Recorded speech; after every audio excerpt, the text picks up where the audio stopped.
When the bullets hit your head and the CEO is dead, that's Luigi. When you start a class war and the rich want no more, we're in love.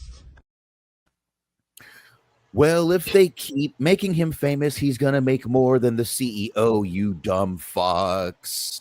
My God. Anyway, what is going on, everybody? It is Wrestling Outlet. It is Thursday night. We actually made it back here on a Thursday. And I am Boxman, and across from me is the wonderful... one and only voice of Generation Smart Wahlberg. That video is courtesy of Luke Birch, which is something that Luke contributed other than just coming in here and making us play the Avalanche song. So there you go. That's something. Nice. I'm seeing a Hawk Tua girl pattern here, and she's a fucking millionaire. So even after scamming all those people, she's still a millionaire. Well, we were talking about that Monday. It's like, it's interesting that she turned down to an OnlyFans because she didn't want to sell her body, and now she's going to jail, and her body is going to be sold for cigarettes. So that's pretty cool. I don't know. She may not. She's got money for good lawyers now, my man. I'll be honest with you. I have no idea what she did or didn't do. I just know that she's facing potential trouble over cryptocurrency that seems to be non-legitimate. I don't know the specifics of it. I honestly kind of don't care, but we've already breached the subject, so let's talk about it. I think it might actually be more legit than you think, because I guess what she did is she put it all out there, right? She put all her crypto, all right, everybody buy this, buy that, buy this, buy that. But what she did was she bought it all up too, and then sold a huge chunk of it, which made everyone else's stock drop. But I don't know if that's illegal. I mean, it's not. I mean, is it insider trading? I don't know. If they get it for anything, I guess it would be insider trading. I just don't know. I don't know. I don't care, really. I mean, whatever. This all started off with fucking Cash Me Outside girl. Look what y'all did to her. Now she's like, anyone who signed up for my OnlyFans when I turned 18 should be jailed. Well, why did you fucking start an OnlyFans when you were 18? That's a good point. I mean,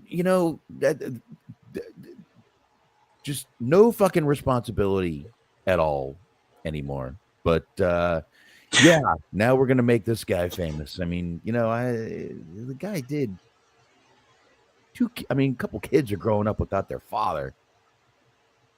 With a lot of fucking money. I grew up without my father, and I didn't have that much bread. They'll be all right. Well, I don't know. You can hire a lot of nannies with that money, my friend. A lot of nannies. I would Mr. Nanny with Hulk Hogan. You can fucking hire Hulk Hogan and Mr. Nanny. He needs money these days. I would I don't know. I just don't either. That doesn't make that's moral compass in this I mean, we're coming at this from two different angles, honestly, because you have a family of your own. I don't. So I'm just seeing it as, hey, motherfucker got what's coming to him. You're seeing the human element of it. That's totally rational and fine, but it's all good. Yeah, I know. How dare I? I would say you're obviously the more rational person in this particular, regard. I'm not for vigilantism. I'm not for murder. I'm just not. I mean, you ever watch Batman? That's vigilantism.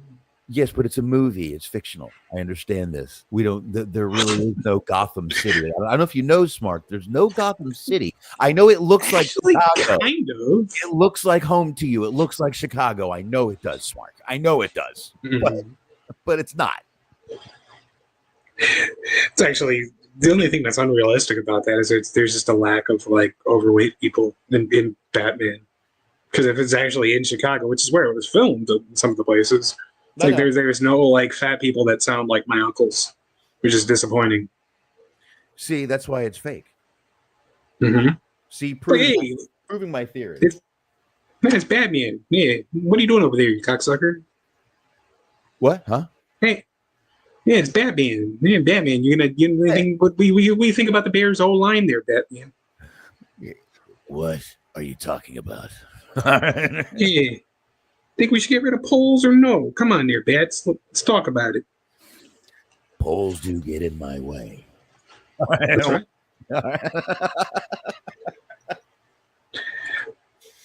They do when I'm flying. Boom, right in the face. Norab, my man, what's going on? Hey, Norab, two things. I don't know if you saw who was, I don't know if you listened to Stuttering John's podcast, but he had a Who fellow doesn't? podcaster on his show tonight named Neil Jones, Nasty Neil, and that's pretty cool, man. He was on his show tonight. And I guess Stuttering John is going to in turn do his show without your head soon. So That's pretty cool. Yeah, I don't know if Noreb is a fan of the without your head or in your head, but let's face it, that's kind of how years and years ago all this evolved into this. All that evolved into this. So I wouldn't have been doing any of this without IYH kind of encouraging me. So there you go. Do I want the latest news? I just told you the latest news on Stuttering John. What the fuck? Right ahead of you. I just gave Stuttering John news. What is this shit? But yeah, folks, if you can't tell, there's not a ton of wrestling to get into this week. Obviously, we're going to talk about the Rey Fenix thing. Of course, we got to bring up one more thing with Eric Bischoff, and I think I'm almost done talking about him, and we got a few more things after that to get into. And of course, winter is coming. We have to talk a little bit about that. Thank God for the Continental Classic, or that would have been a god-awful show. Really didn't like it, huh? The ending was good. It was kind of the way we swear we actually said that was kind of how the ending was. Not the ending, but that was kind of how Tony Storm's thing was going to go. But anywho, we did the show finally last week. We ended up doing it on Friday, and man, I woke up Saturday and I could barely fucking speak words out of my fucking my throat just wouldn't let me do it. My voice box wasn't working. I'm actually still not 100%, but I lost my voice for pretty much the whole week. I see. But it's getting back slowly and steadily. So I don't know, but I was lucky because I don't know what's going on. I think it may be just the fucking weather. Like I said, it's fucking 34 in the morning and fucking 75 in the afternoon. Right. I don't know, man. I don't usually get this bad during this season, but anyway, hopefully I will be back this week. I'm not going to be able to do it Saturday. I'm probably going to have to do the show Sunday for Hollywood Hangout because I'm going to be out of town this weekend, or at least this Saturday. Get out of town. I'm gonna. I have to go to Mahia. Mahia, Texas. Yes, sir. Pretty far. It's gonna be about a 2-hour and 40-minute run. Interesting. Then Christmas Day, I got to do about the same thing to get to my sister's. And yeah, I got a lot of driving ahead of me. And that little issue with my my hurting when driving still happening. Yes, I understand. So my balls hurt. Smark, what I'm trying to tell you. My balls hurt. Next time you have an awkward experience you find embarrassing, just remember that the other night, I went home with a man that I've been seeing off and on for about a year, and he whispers to me in a very intimate fashion, "I really like you." I said, "I really like you too." And because I can't let things just be what they are, I followed it up with, "Ooh, wah."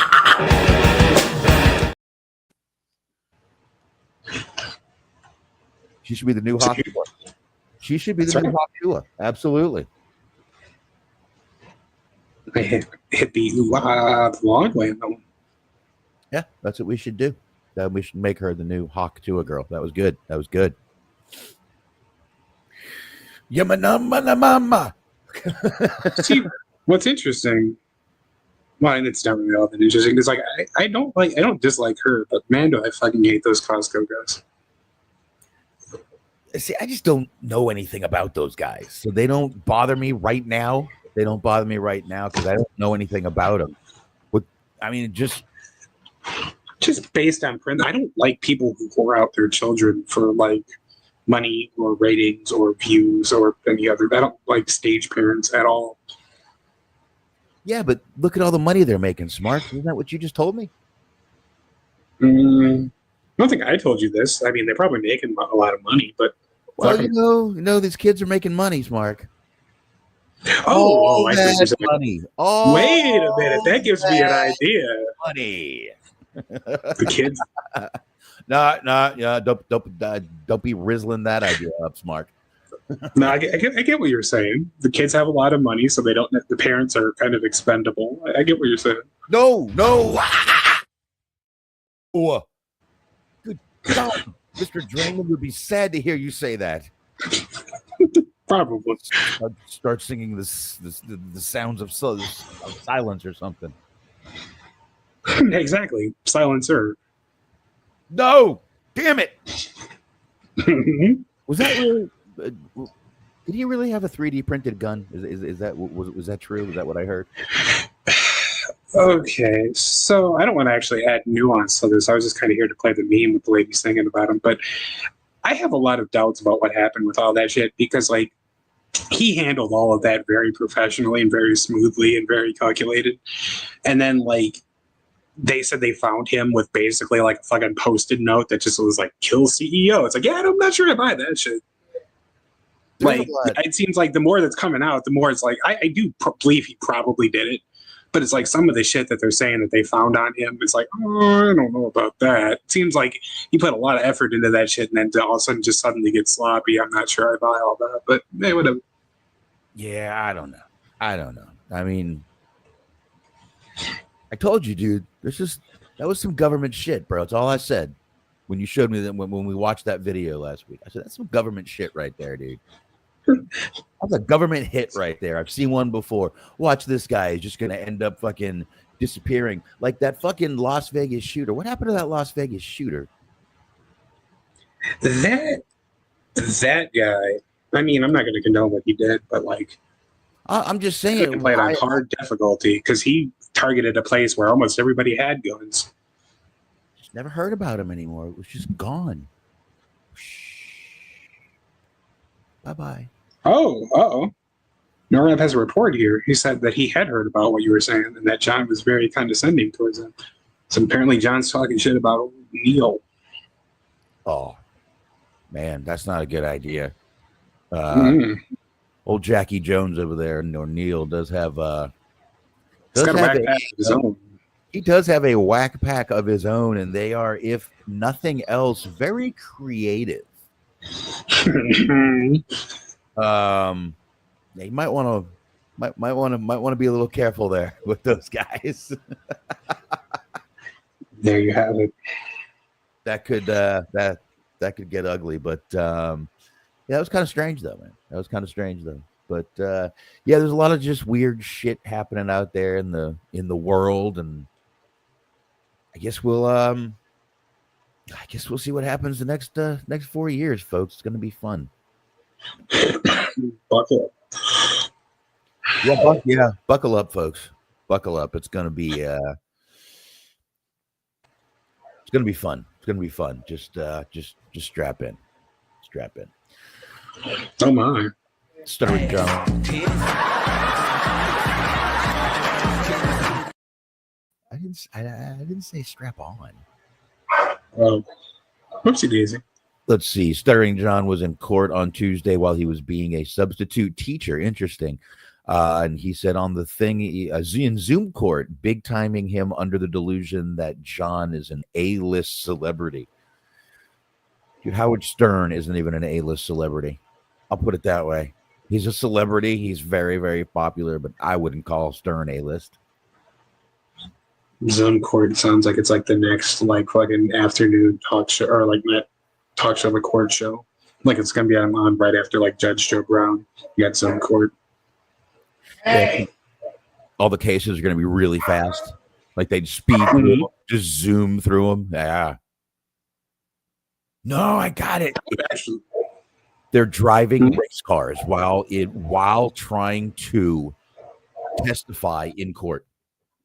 Zoom court. They're zooming around the track while trying to plead their case. What do you think? I'm all for it. Let's get Eric Bischoff on the phone. I'm sure he'll produce this shit. Fuck yeah, him and that fucking kid from Wonder Years, Jason Hervey. Let's fucking do this. What would you do if I sang you to? Would you something on my beat? Stand up and walk out on me. Oh yeah, that's it. Lay on me old ears and I'll sing you a song. Try Mm-hmm. sing out of key. For my friend, you got fired since you did it in class, and children were you did it in class. Were shown on screen while he was fighting his registry. That actually kind of sounds pretty awesome. He was like substituting, and he was in Zoom court for like fucking traffic violations or something, I guess. Because he couldn't register his car. That's real A-list. Sounds like a real scumbag. I kind of like him. No rap selling me on him. Let's just. I think maybe we should just start talking about Ray Fenix and Tony Khan. So I see. Ray, we all know about this Ray Fenix situation. Obviously, correct, Smark. Sure. Yeah. Ray Fenix. So far, right now, we know one half of the Lucha Brothers with Penta. We know Penta is actually not on the roster for AEW anymore, which means everyone's been wondering what's going on with Ray Fenix. Ray Fenix got time added to his contract because he was hurt. Now everyone's up in arms. Oh, Tony, he was supposed to be the anti-Vince. He was supposed to be the nice guy. Then when he's the nice guy, they say he's being a nice guy. He's a pushover piece of shit. So no matter what Tony Khan does, he can't fucking win either way. It doesn't matter either way. He added the time to his contract. That's business, folks. That's how it fucking works. Nothing you can do about it. And anyway, in all that, there's been some back and forth on the old Twitter between Tony Khan and Ray Fenix. And even Dr. Featherstone jumped in. That's right, Dr. Chris Featherstone of Sportskeeda. It's not a real person. I think it may be. He jumped in and he said and I quote, I received information from an AEW source on November 20th regarding the Lucha Brothers' status, but did not want to report it as I was waiting for one of them to begin speaking their mind about the situation. I was told that was coming. I was also told that day that Penta's contract was soon ending with AEW. Ray Fenix did just that, spoke his mind. So here is some intel I received. The alleged excuse that Tony Khan found out about the Lucha Brothers being in talks with WWE is fake news, and the real reason will be revealed. There is a real story behind this situation with Ray Fenix, which is a huge injustice. Expect the Lucha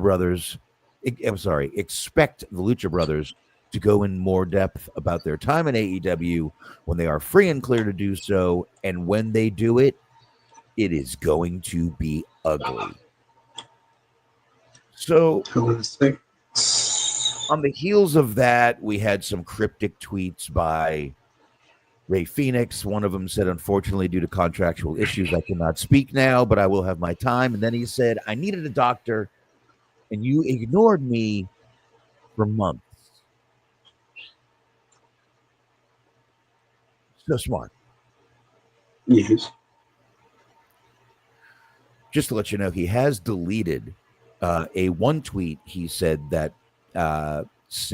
no one stays in a place where they receive inhumane treatment. So that tweet was deleted. So, which makes me wonder what he was doing in TNA for as long as he was. I mean, exactly. I mean, what the fuck are you doing? So allegedly, I mean, I don't know how any of this shit works, but according to Alvarez, the difference between AEW and WWE is like WWE has their own appointed like physicians and shit, like Dr. James Andrews and those kinds of people. Allegedly, what AEW does is that they you go and you like find your own physician or surgeon or whatever the case is, whatever you need at the time, and then they reimburse you. So it's a little bit of a different system, but like from what I understand, what he says anyway, Alvarez says, is that they pay for like the big surgeries and all that kind of shit. They don't just leave you out in breeze. But allegedly, that's what they did in this instance. Well, yeah, I mean, one is a publicly traded company that's been around for years and years and years and years and years and has almost unlimited funds, when I'm sure they have an actual fund dedicated to that stuff that is part of their budget. And I'm sure that is, I mean, I'm sure that's where Tony Khan hopes to get one day. Mm-hmm. But it is tough when you do have to pay out of pocket and be reimbursed or something like that. I do know that is tough, but there is a thing called health insurance out there, and I don't know if anyone knows, but Ray Fenix is an adult, and adults do that. This is called adulting, getting health insurance. I mean, I'm really curious as to what it is that went on exactly, because inhumane treatment sounds like something real fucked up happened. Like something like beyond the pale of just they didn't provide him, they didn't reimburse his medical bills or whatever. Well, Tony Khan did put out a statement, Smark. This is one we're definitely going to have to share here. Present, share screen. Can I share window? There we go. Window. You sure can. I'll put it up whenever I get it. Yeah, hold on. There we go. Try that. See if we can see You got it, friend. Can we see it okay? Or yeah, okay. I can't, but go for it. All right. Can we see it a little better? You sure can. All right. Now I can read it, and then I'll scroll down. I think I can do that. Whoa, what happened? All right. I'll figure out how to do this. Has to be a way to scroll. Is there a way to scroll, Smark? You know? Yeah. You just do the gimmick with the middle of the mouse where you just hit it and scroll down. That's not working. But I do have a hand here. Okay, I got it. I gotta use the hand. Two, in fact. I mean, sometimes you gotta use the hand. Okay. So, boy, don't I know. Don't we all? All right.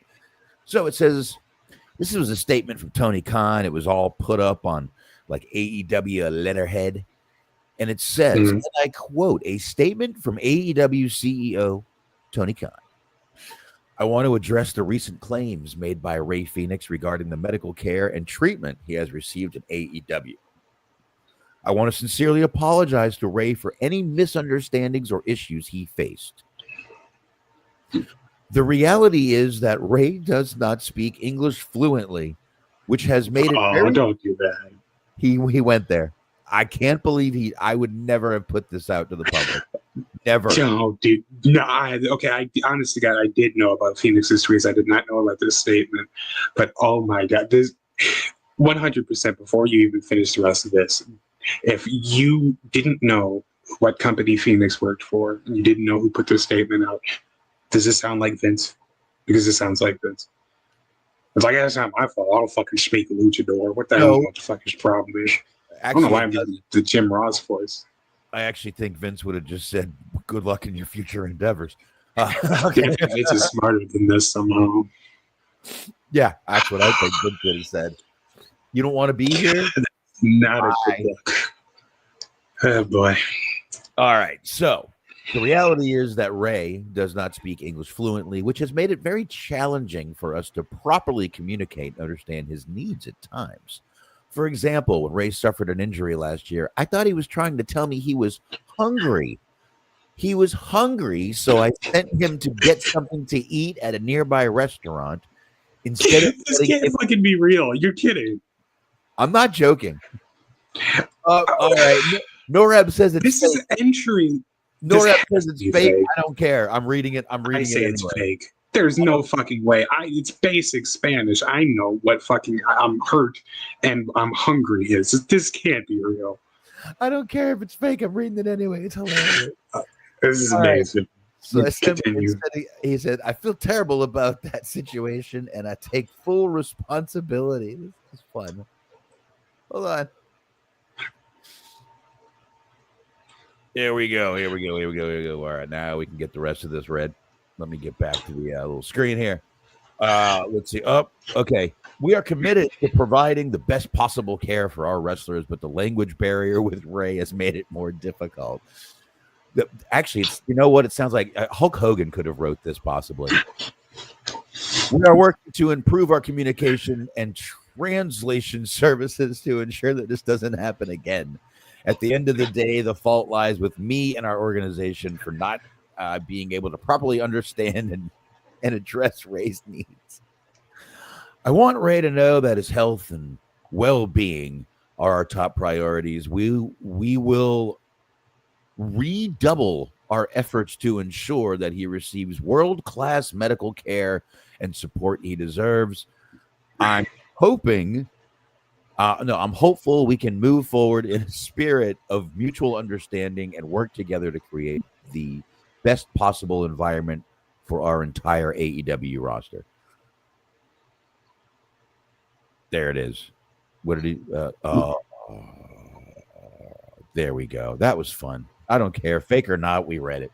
God damn it. That's what we can do on this show. It doesn't fucking matter. So there we go. There we go. But it's still, I don't know. I guess we have to just wait and see what happens. You're right. Those inhumane treatment does say that there's probably a little bit of something. You didn't make me any promises. Go ahead. No, that's not Luke. He's asking actually for Luke because he said, "Where's the one I like?" Oh, okay. All right. Anyway, I don't know. I guess we're gonna. I mean, none of us are British, but there's going to be plenty of racism. So stick around. I mean, of course. But I don't know what's going on here with this whole situation. I guess we need to find out. I doubt Penta's going to speak on it, and Phoenix. I don't know if he will or not. I mean, it seems like basically what they're saying is once they get out of their contract, he's going to be talking quite a bit about it. And he was already talking about it on Twitter. They said it was inhumane treatment and that there was one other thing. I forget what it was, but basically just implying that he's been treated like dog shit. Yeah, but if WWE is still interested in him, then he's not going to go out and fucking talk shit about AEW while in WWE. Even fucking Punk. You sure about that? Because a lot of people they have under contract do.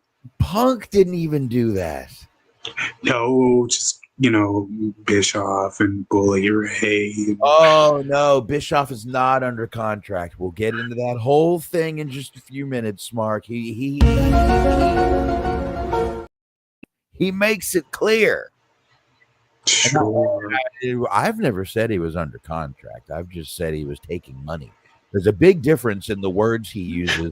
There's one thing he doesn't deny, and we will get into that. But yeah, I guess that whole Tony Khan message got debunked on Reddit. So, I'm afraid to play any of your YouTube videos, to be honest with you, sir. I totally would. I just can't copy and paste from here because for some reason, if you're the administrator, it doesn't work. All right, let me see what's up here. Okay, that's Stuttering John being trolled in Zoom court.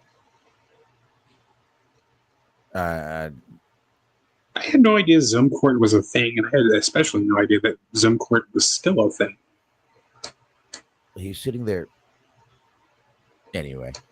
I don't know. We don't need to play that one. I'm not going to get a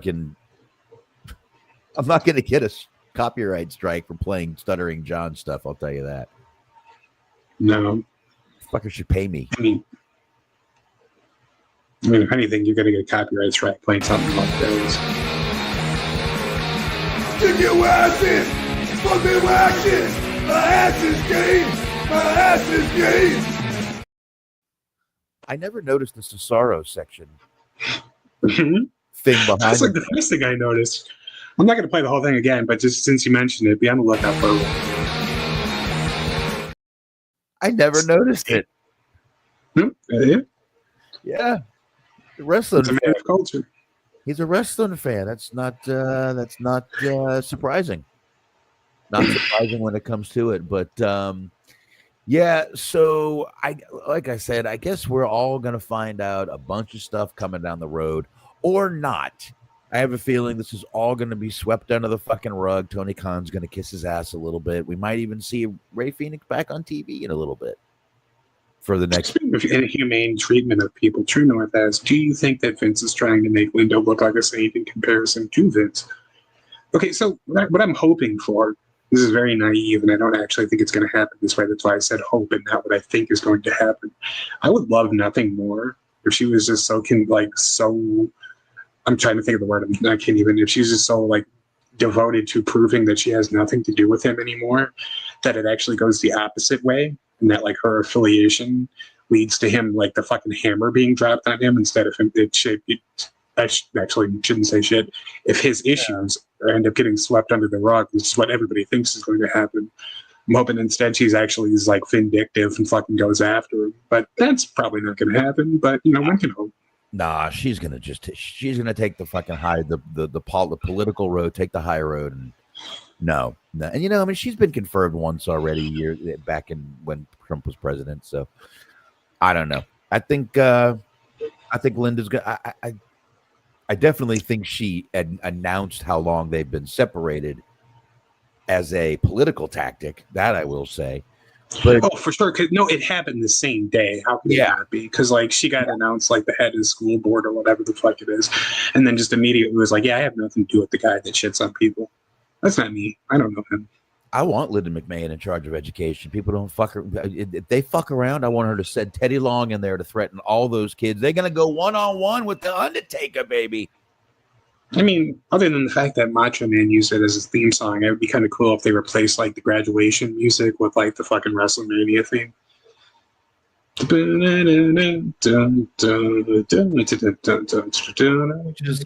Which is basically the Linda McMahon theme. But yeah, that's what I'm saying. This is Linda McMahon theme. Yeah, yeah. I mean, they could do that. That'd be fun. Mm-hmm. That'd be fun. So, while we're talking a little AEW here, oh my god, Tony Khan had confirmed something very good for what I think is going to be good for AEW. He confirmed it in a press conference. They also announced it on Dynamite last night. Because they had the press conference for All In here in Dallas, actually, I believe, Arlington. But they announced that they are going to stream simultaneously right now on TBS, and they will also be streaming on Max going forward. Mm-hmm. And we're going to be getting all the, I believe, pay-per-views on there also. So I think this is great for them. I mean, I know it's not fucking Netflix. Yeah, I know it's not Netflix. But this is going to get him in more homes. It is going to get more eyes on him.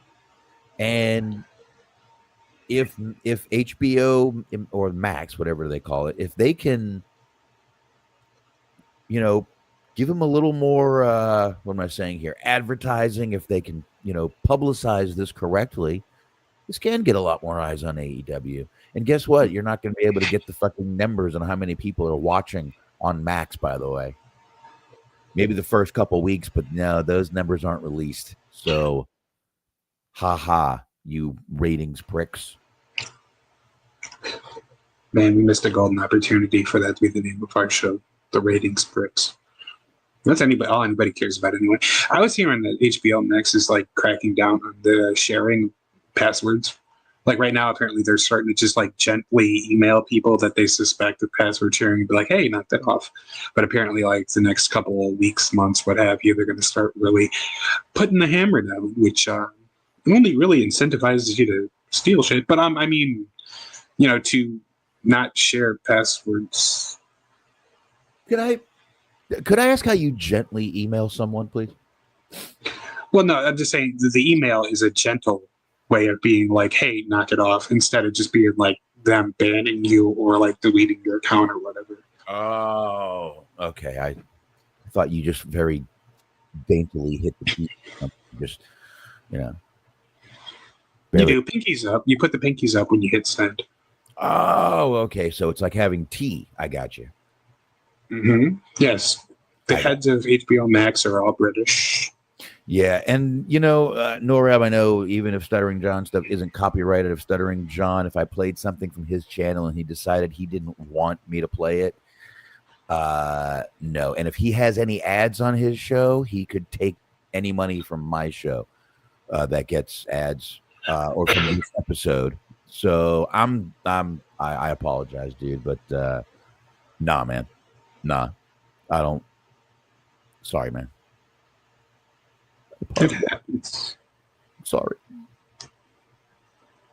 But anyway. Well, okay. All right.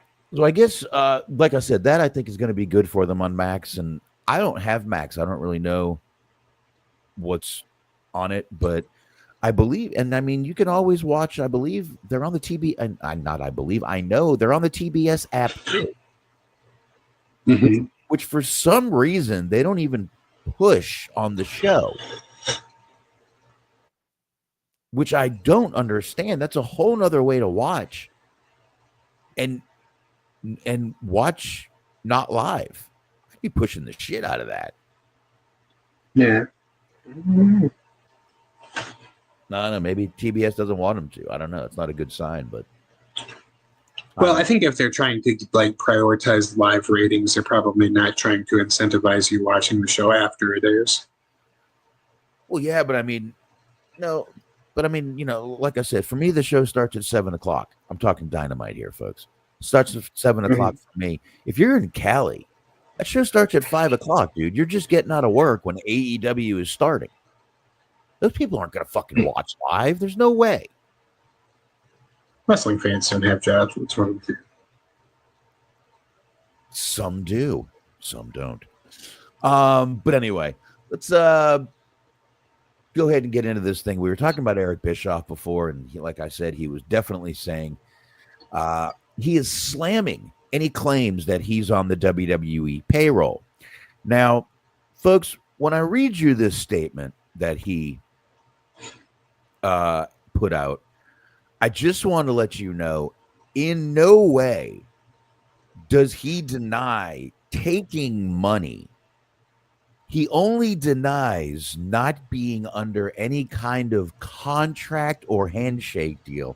Nowhere, anywhere does he say he's not getting paid well for all of this WWE stuff. So, the person he was most pissed off at was Alvarez for claiming that he was under contract to WWE. So he went off a little bit. -5 stars. So he went off a little bit on Alvarez. And he says, and I quote, "I do not think I've ever met Brian Alvarez, but what a dumb little fucker. Here's how stupid." I've never met him, but he's a punk ass bitch. If I see him in the streets, it's on. Folks, as much as I talk about Eric Bischoff, I got to tell you something. I do love the fact that he does not hold back. I got to tell you something. I like Bischoff. I do not hate Bischoff. I have nothing against Eric Bischoff. I actually do like the guy. I think he's turned into a bit of a one-trick pony. But I do like Eric Bischoff. He's got balls. He does say what the fuck he means, and he fucking speaks his mind. I do. I actually don't. I've never said I hate Eric Bischoff before, and I don't.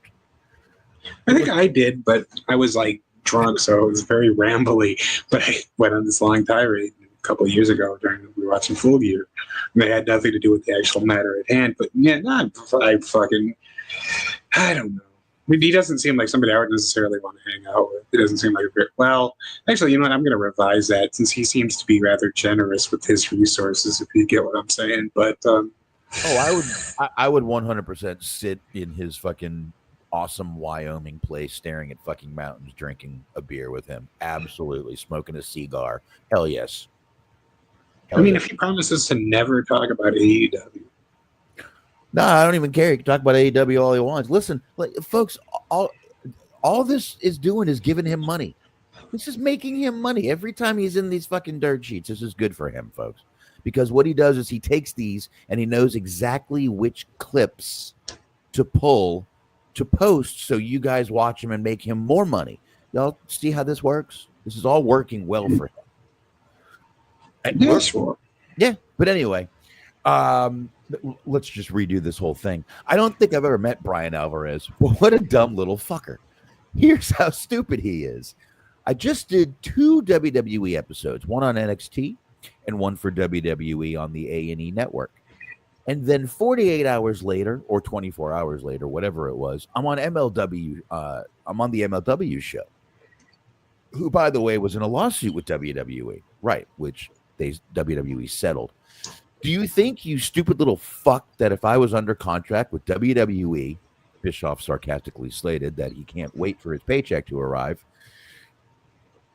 and then continue to reiterate how he is not under contract with any company.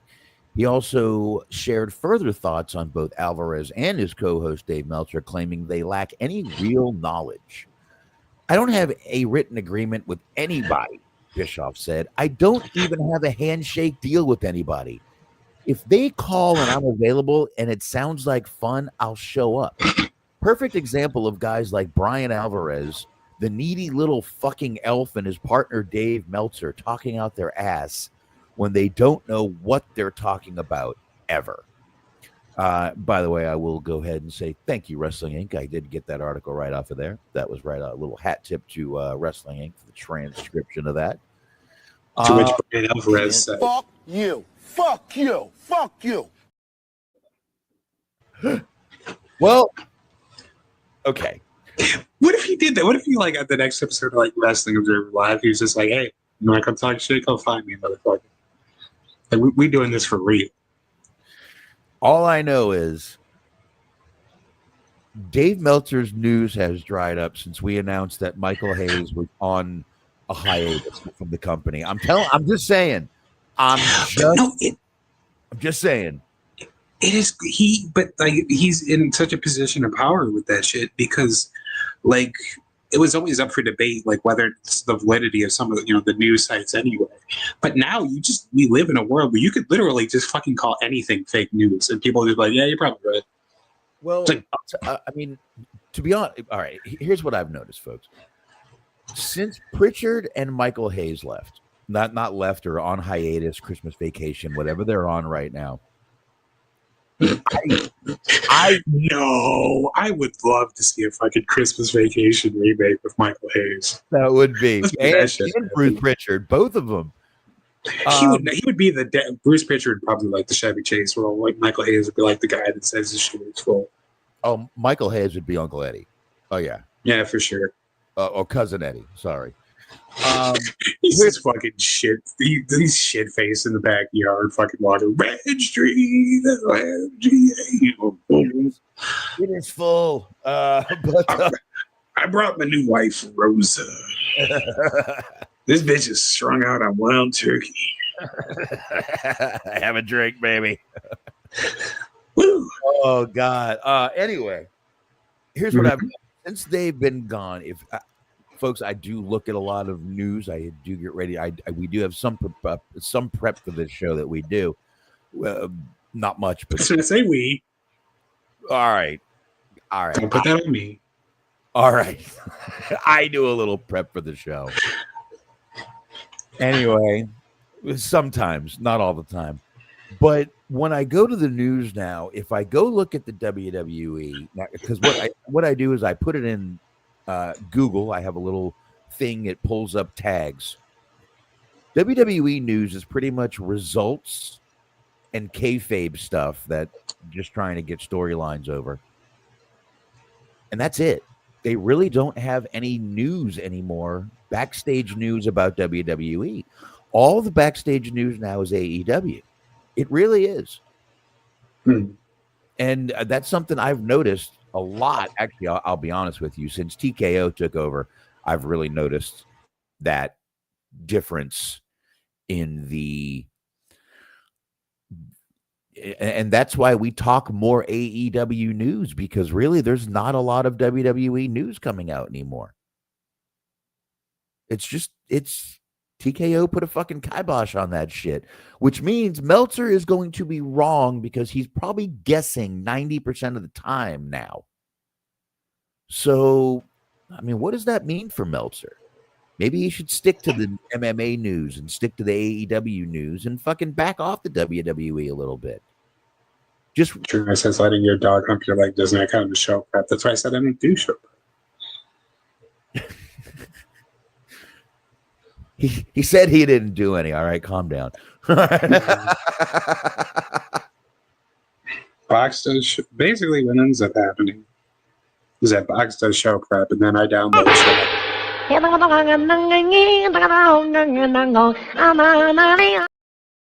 And you can't say Smark doesn't do prep. Where do you think these videos come from? Where do you think these videos come from? Smark is a prep machine, folks. That's right. God damn it. Sorry, my voice. But well, the thing about, I mean, I guess it's not the case anymore. But the thing about like when he was doing the WWE news, like he would report something and it was true allegedly at the time that he got the information, but then Vince would just change shit all the time anyway. So like it didn't really matter. Yeah, absolutely, and that was great, which is probably another thing that drove Dave fucking batshit. But I guess we all kind of, this is all has to go back a little bit to Eric Bischoff here. And once again, I do want to point out, he doesn't say he's not getting paid for any of these appearances, which I don't expect him to. I don't expect him to do things for free. I get that. Mm-hmm. Yeah. Just because you're slamming people, you just got to see what he's not bitching about. You see what I mean, folks? See what he's not. He's not bitching about taking the checks, is he? Right. I definitely think he's getting paid well by WWE. Maybe not under contract. I'm not saying he's under contract. I don't think he has a handshake. I don't think he has any deal. I think but I definitely think he's biased towards the company that is dishing out the money. I will say that. Mm-hmm. I will say that. And you can't exactly blame him. Listen, WWE's giving him a good paycheck every time he shows up.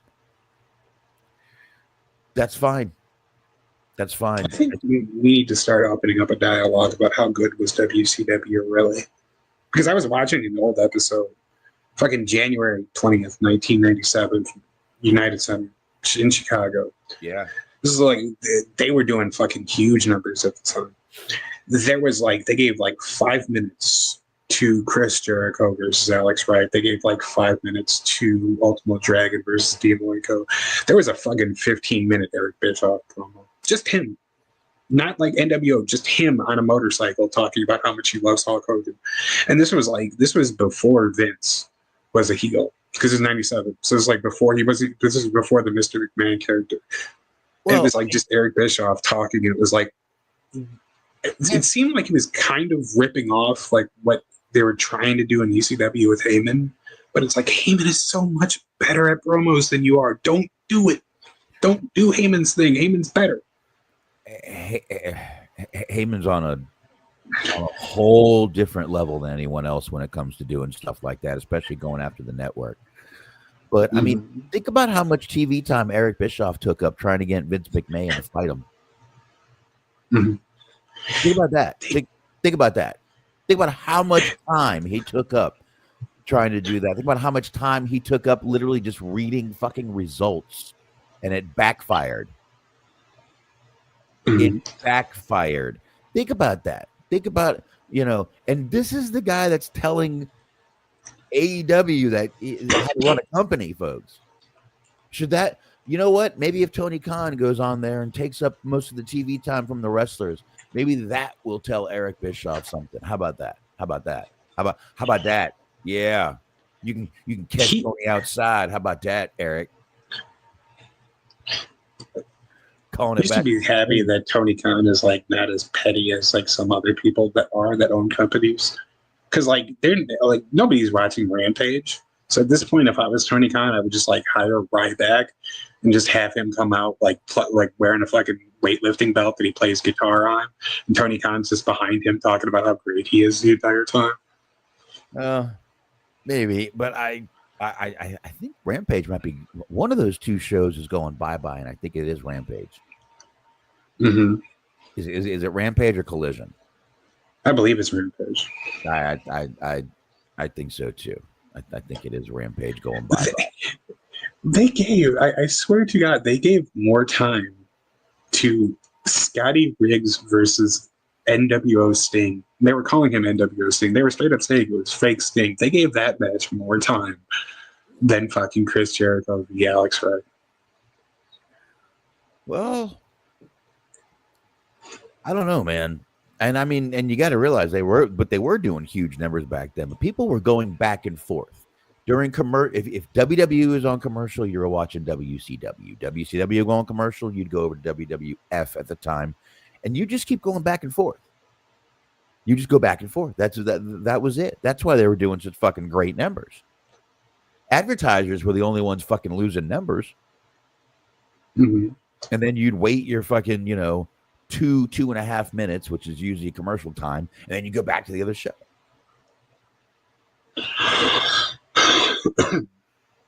Or not. If one show had your attention, you'd wait, and then you'd go back, and then what I would always do, because I was a kid, so I couldn't watch, like, at the time, I couldn't just stay up, but they would do a replay. They would do a replay of Nitro. It would come on, like, after Raw. Yeah. So, like, I'd watch Raw, and then I would tape the replay of Nitro, and I'd watch it when I got home from school. Or I'd watch, like, the first hour, because the first hour was always an hour before Raw started. So I'd, like, watch the first hour of Nitro, and then I would watch the rest when I got home from school. Yeah, I think Nitro used to replay right after Nitro. Mm-hmm. Yeah. Yeah, you could literally, trust me, there were many nights I fell asleep with beers in my hand just watching Nitro over again. That's kind of how I roll. I don't do that anymore. I make it I at least make it to bed now.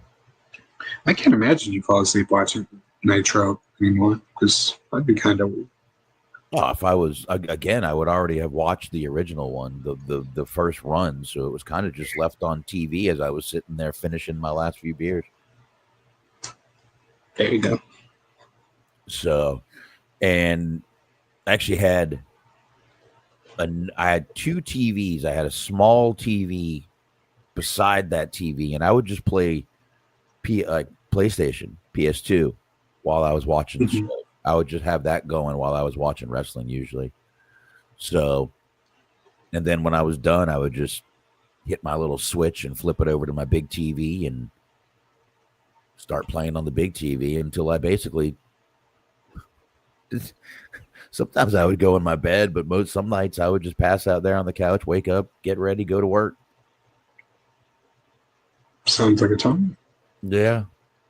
I had to be at work at 7, so it was fucking horrible, but whatever. I've never been one for much rest, sleep. So, but Smark, we probably can't do much without mentioning that Pro Wrestling Illustrated has named Bianca Belair and Jade Cargill their top tag team of 2024. Not just women's tag team, top tag team of 2024 overall. Interesting. Yeah, they put out their 10 teams as that, and they were the number one. So that's pretty fucking cool. I don't really keep up with WWE that much, but it seems like they're a team for like 2 months, and Jade got injured. So it's like, it seems like a weird choice for like the whole year, but hey, whatever. Well, it's been a little longer, and that whole injury thing was a storyline. It was bullshit. She's fine. No. Getting fake news from Meltzer. Oh, I believe she's fine. No, I'm saying I'm getting fake news from Meltzer, apparently. Well, like I said, no one's there anymore, Those two guys are gone. I gotta see how tall Eric Bischoff is because he's out here calling people elves. That's fucking wild. That's funny, but it's wild. I'm telling you, man. I don't have problems with Bischoff, but let's see. Also on that list was Nathan Frazier and Axiom. I believe they're an NXT tag team, if I'm not mistaken. He's 5'10". You can't call people elves if you're 5'10" because this is build height. And as always, you take 2 inches off of build height. So my man is 5'8", calling other people elves. Eric Bischoff? Are we still on Bischoff here? Yeah, according to Wikipedia, he's 5'10", which means he's 5'8".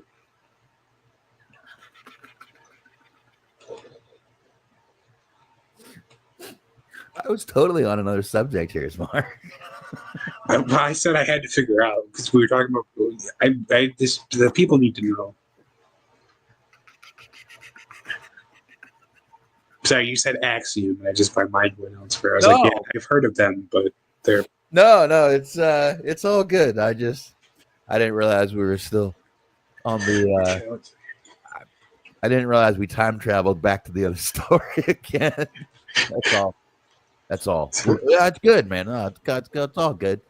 So yeah, back to Axiom, I guess. Axiom, and then good lord, folks, forgive me for butchering this. New Japan's Bishiman, composed of Hiroki Goto and Yoshihashi. You fucking nailed that, Yoshihashi. Did I? Yeah. Oh, sweet. Hiroki Goto and Yoshihashi. I didn't get it right. Yoshihashi. Can't do it. All right. Don't worry. He's not good anyway. I've seen him wrestle. He sucks. Yoshihashi. There we go. There you go. Well, they were number 3. They were the 3rd. The Young Bucks were 4th. Mikey Nichols and Shane Haste of New Japan's The Mighty Don't Kneel. Oh my God, that so sounds like a shitty Bruce Willis movie that I would absolutely watch. Nah, their stable names and tag team names suck now. It's like fucking terrible. Yeah. I think one of their other groups is like just 5 guys or just 3 guys or some shit. And it's like, you're not trying very hard with these names. No, not at all. Not at all. But they were in 5th. Let's see. Ace Austin and Chris Bay of ABC took 6th. Chris Bay is going to be probably out for a while after the injury he had. Yeah, I heard he got fucked up crazy. So I kept meaning to go watch it, and I don't think it's aired yet, so I don't think anyone has seen it yet. So I don't know. Shame because I like Chris Bay. Like I don't watch him in TNA, but I watched him in GCW, and he seemed like a good dude. What was really wild, since we're talking about New Japan for a minute, they had they're doing like the World Tag League, or they were doing the World Tag League. I think they're wrapping up now. They had 2 matches last week that they ended up stopping because in 2 different matches on the same night, 2 different wrestlers just fucking completely destroyed their knee. One of them was crazy because this guy, his name's Cal Newman. And he went up for a superplex off the top rope, and he was the one that was going to take the superplex. And like when he was the guy was going to pull him into the ring, like he was going to pull him off the top rope as they were starting to do that, his knee just like completely fucking just gave out and like bent, like almost like not quite as bad, but like almost like Sid style. And it was like, oof. And like it sucked for him because he was on the top rope, so like he dropped, he hit the apron, and then he fell off the apron. So like not only was his knee all fucked up, but like he had to involuntarily take a bump, like a big one, because he just straight up fell out of the ring to the floor. Damn. And then Bronson Reed fucked himself up jumping off the cage. Yeah, broke his foot. But that's totally different than Edge. Edge, no, he should not. Edge you shouldn't do that at 50. Meanwhile, no one bitched when Sting was jumping off of fucking scaffolds and shit. But anyway, we got a few more to mention here. I guess we had them. That was 6th place with Chris Bay and Ace Austin. All Japan's Saito brothers, consisting of Jun and Rei Saito. They were the 7th place, and excuse me if I butchered that name. Jacob Fatu Tamatonga and Tongaloa of the Bloodline, they were in there. And two more women, Sierra, and Susie Suzuki of Stardom's Crazy Star. They were 9th. That's right. FTR was 10, by the way. That's wild. I don't know why, but for some reason that like including them as 10 just seems like something that Dax Harwood would take offense to, which is what makes me laugh. Oh, I'm sure he did. Like, I am sure. I feel like making them 10 would like it seems like it'd be even more offensive to him than just leaving them off the list.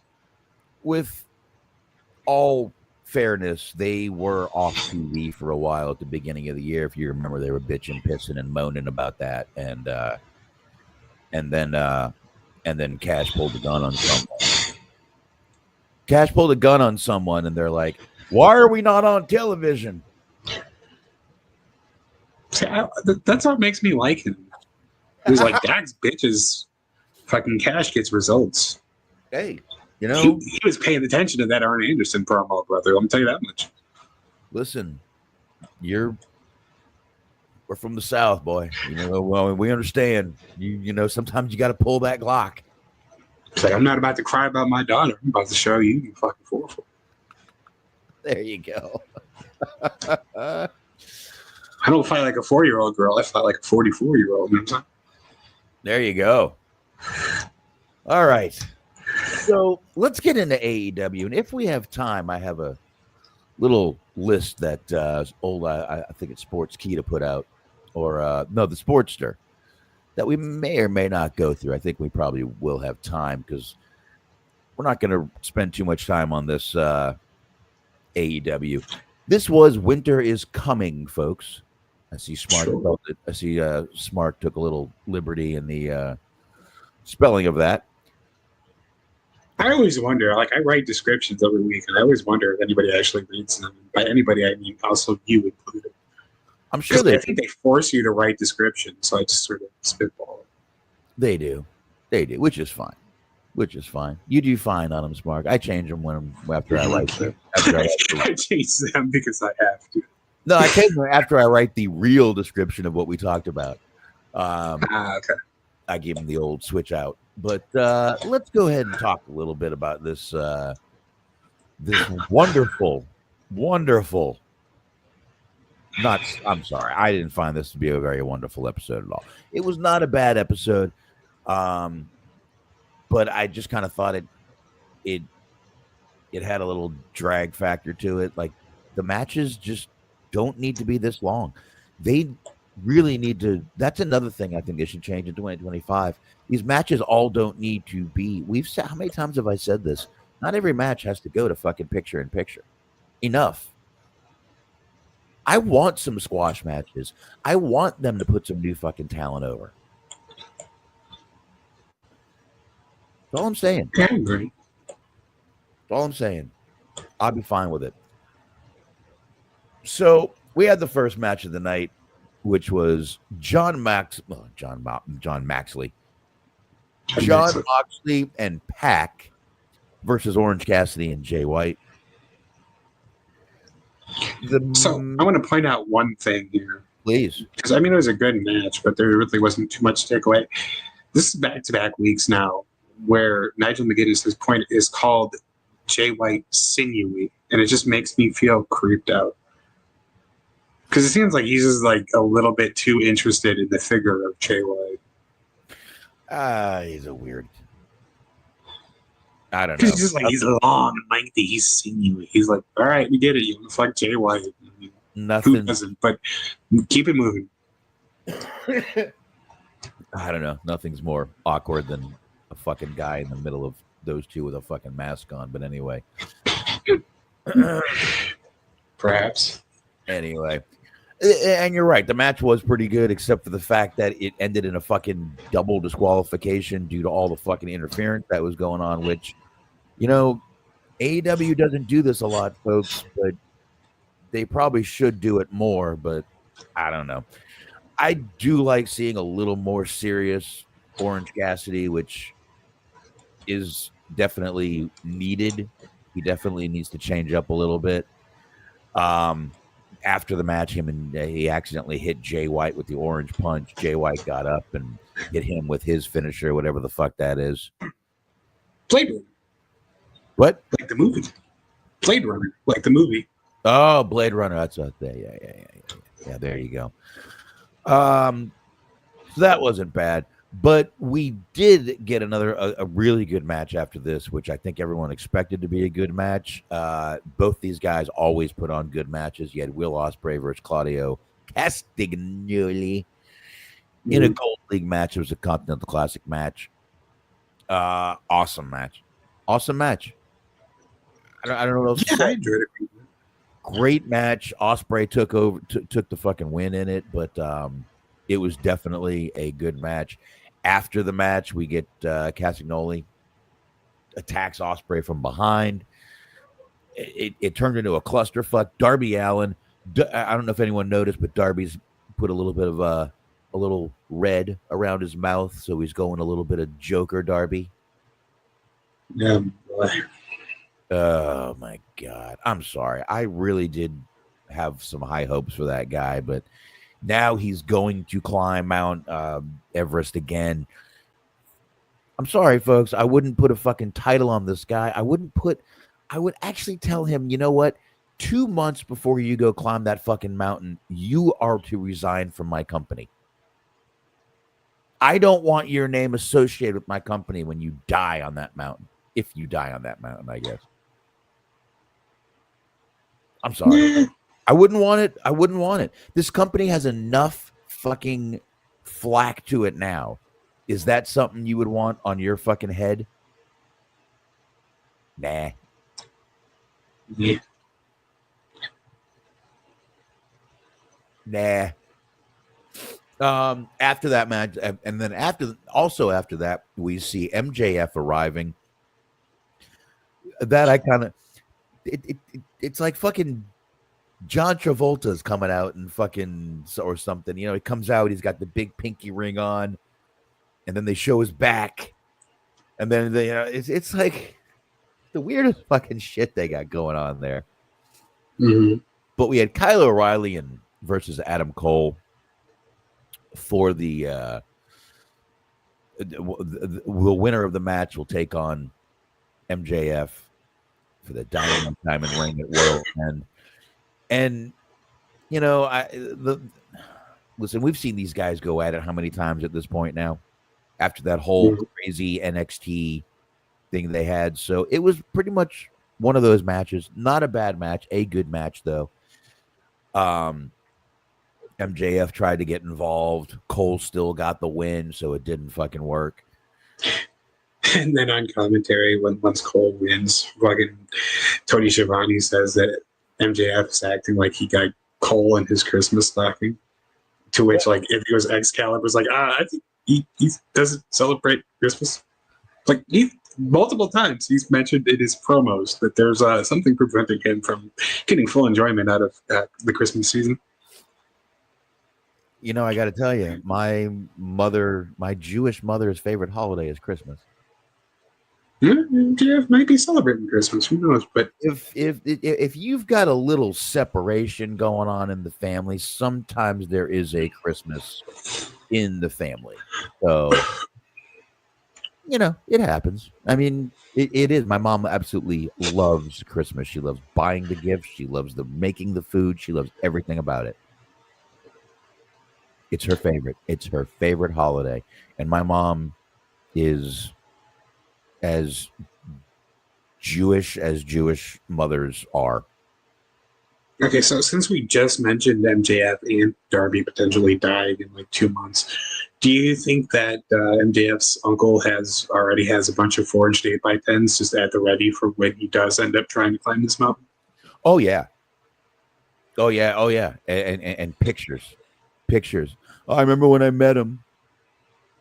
It's like fucking AI generated Photoshop. Yeah, I remember when I met him. I said, "You're 18, right?" Wait.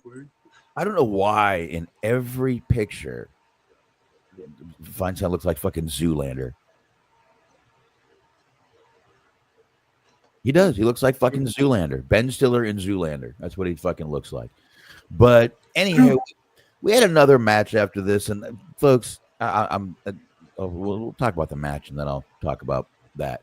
It was Ricochet versus Brody King, and folks, Ricochet is doing himself no favors with some of the comments he's making. I don't know what he's doing. I don't know if he's trying to play a heel character, but it's weird. If he wants to be a heel, that's fine, but it's very weird. And that promo he cut backstage, my God, even Renee Paquette looked at the camera like, what the fuck just happened? I feel bad for Renee. You know what she needed? She needed me to give her a nice little hug. Ricochet did a big promo, and Renee just does the same thing she did last week, where she's like, I don't have to put up with this. She just walks off. She looked at the camera like, what did you just even say? I watched the show. I don't think I saw this. Like, what happened? Oh, you didn't see the Ricochet promo? Oh. No, I was watching the show too, and like I don't, because like there was the Christian promo we didn't talk about. I heard that one, but I didn't hear a Ricochet promo. Like it's not, and I watched it today. I don't know. Like I must have like skipped past it somehow unintentionally, but. Oh, hold on. Let me see if I still have. Let me go to my downloads. I mean, hold on. Not that I would download the show. Oh, wait. Okay, let's go to it. And then after we do it, I just want to put up the look she has in the camera. But I'm fast forwarding. I'm fast forwarding. I'm almost through the first match. Christian was up there watching that first match. Christian's I just like Christian. I just can't help it. By the way, he's in the skybox. He was cutting a promo. He's like, I'm both literally and figuratively looking down on all of you right now. And he said he was going to beat Moxley so bad that he was going to send him to rehab. It's like, wow, that's wild shit. And by the way, another good. I like these little bandito things they're doing. These little bandito vignettes. This one was a little over the top, but I like it. It was so fucking. It was over the top. It's so fucking wrestling that I just love it, because it's like that's some shit you could have seen like in '94 in WWF. That's some shit you could have saw in like at any fucking territory at any point. It's just like it's a very like old school type of gimmick and like vignette that they're doing, and I kind of dig it.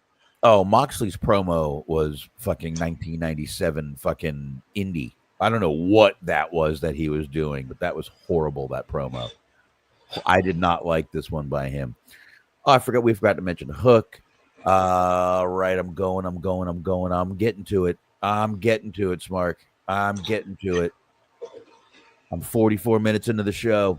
I'm at the will. Wait. I got it. Okay. I got it. Okay. Wait a minute. I'm just going to play the audio, though, because I don't want to. Okay. I don't want to get the obligatory copyright. Here we go. Ladies and gentlemen, please welcome. Oh wait, can you hear that? Sure, yes. You can? Mm-hmm. Okay. Ricochet. Ricochet, you are 1-1 in the Continental Classic with an incredible win last week over Commander on Rampage. But tonight, you're taking on Brody King, who's also 1-1 in this tournament. How do you prepare for an opponent like Brody? Well, Renee, you see, this is why I came to AEW. This scenario right here is why I came to AEW, for the competition. And nothing brings that out quite like the Continental Classic. And tonight your boy got Brody King for the first time ever. You know, he big, he bad, he's scary. He's honestly one of the toughest guys in this whole tournament. But you know one thing he not? He not Ricochet. And although Brody and I, we might be one right now, but tonight, he holds up MVP's card. Tonight it's me who hold all the cards.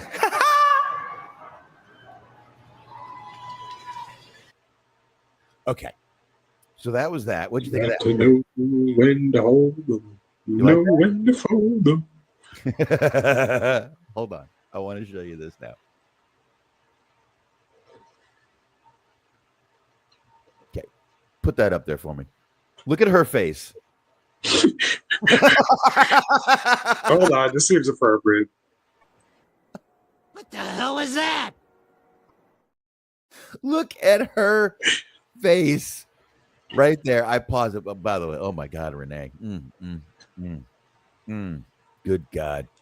Anyway, her face says it all. What the fuck was that? It's like I know I'm supposed to be impartial, but I kind of just want to boo right now. I'm just gonna boo. That was it. That was it. But that was the same look that like has to be the same look she gets when fucking Moxley tells her that he wants to go like do a death match with Nick Cage. It's like looking at the floor. It's like probably, but yeah, that was an interesting one right there. But then I guess we can go ahead and get to our little main event here. We did have the Jericho New York Minute, which I thought was good. Once again, I think they're hilarious. But let's just get to the main event. What do you think, Smark? You want to talk about the barn burner promo that Mercedes movie did with Anna Jay? You want me to pull that up too? No, I actually saw that. Once is enough. Yeah, that. And what was that outfit? She looked like a fucking ostrich. See, I don't mean this one in particular, maybe not so much, but I do like the fact she has her own like unique style and look. I think more people that have their own unique way of dressing and like acting and shit. Like you need more of that, more stuff that sets you apart from other people. I'm cool with that, but the promos aren't that great. This was probably her best promo, which says absolutely nothing.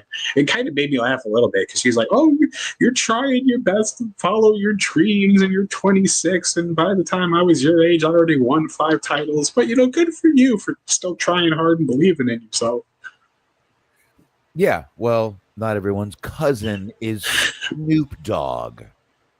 Which Anna Jay should have looked at her and said. But anyway.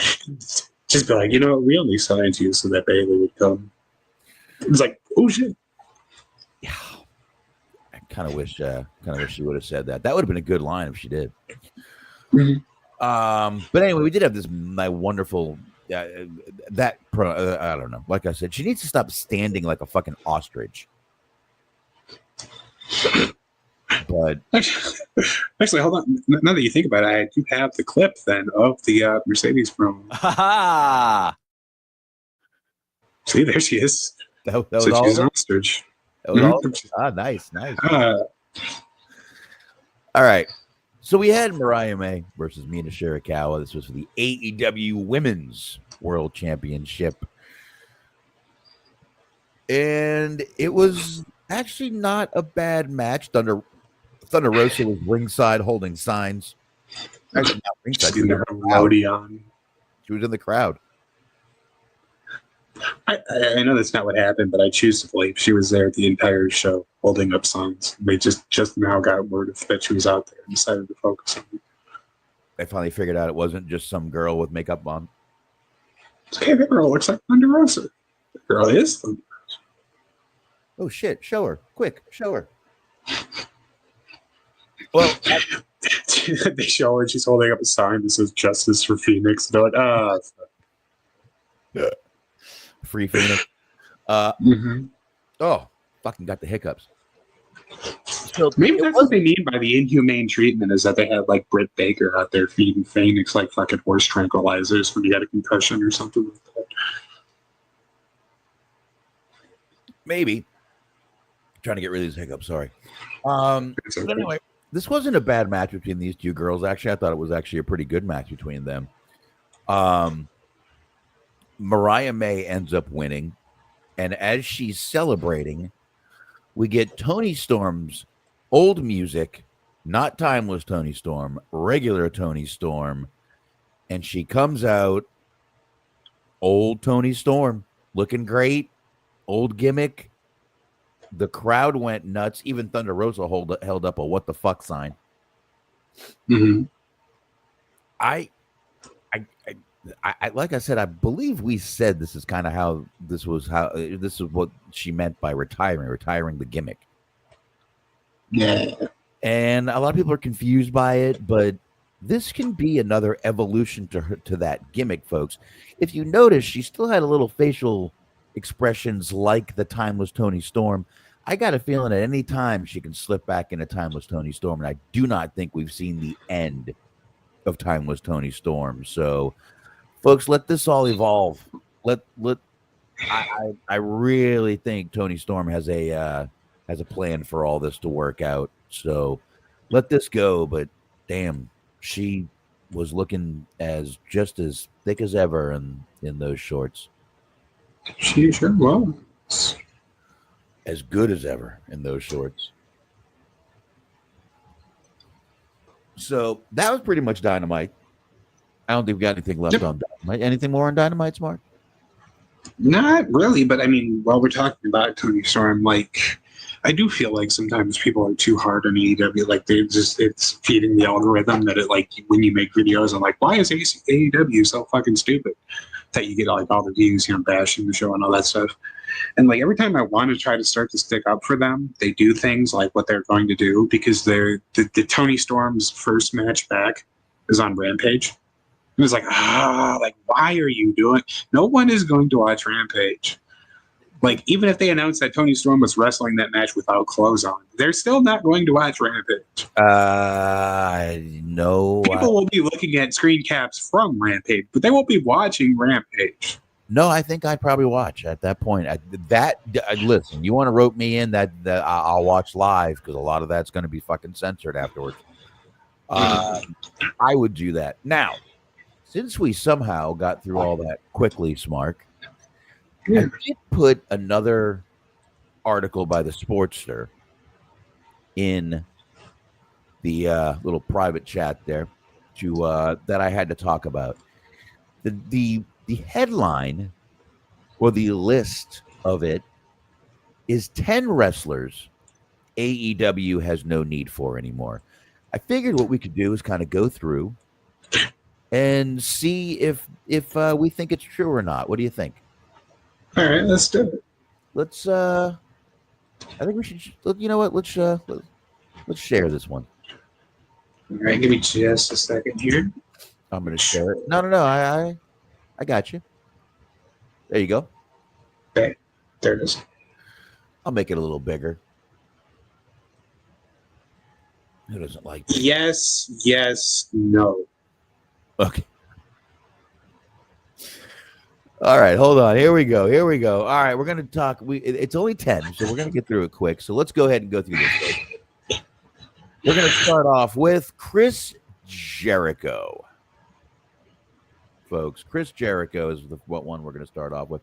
You know what? I'm actually going to bring it back down a little bit, because there we go. It said Chris Jericho is officially way beyond his best. All right. I'm not going to lie. Chris Jericho is getting to be past his prime. But again, I like what he's doing. I think it's funny. I think it's fun. I think if you don't get that he's a troll, you're not going to get what he's doing, and you're going to hate it. But I don't think he needs to be, and I mean, even this says Jericho is becoming a parody of himself. Yes, he is. He's actually parodying you people out there is what he's doing that are fucking making fun of him. I don't think Jericho needs to go just yet. I think Jericho's got another couple years in him. And I think definitely coming back as a manager one day for somebody. Yeah, that's what I think would be work for well for him. You had him out there as a manager. Like, even as a creative mind, somebody working behind the scenes and stuff like that too, it could be beneficial. Like, I mean, I get the idea of not wanting to see him on TV anymore, but there's probably something that he offers the company still. Yeah, and you also got to remember when we're going through this list that some of these guys, I mean, where else would some of these guys go? Jericho probably could go to WWE, maybe back to WWE and become a manager for someone, or an agent, but I don't think he wants that. I think he still thinks he's got somebody to give in the ring, and I think Jericho does. So, yeah. Jericho, we both think should probably stay, or no? I mean, I don't want to see him all that much anymore, but yeah, I wouldn't. I mean, if I was Tony Khan, I wouldn't fire him, to be fair. So I guess, yes, stay. Now all he's doing is ROH stuff, and we get a little fucking segment. It's not a big deal anymore. But all right, let's scroll down here. AEW doesn't need Britt Baker anymore. A former AEW star is out of place today. I don't know. I don't think she's out of place. I think she's. I don't know. She seems like sometimes she's very hard.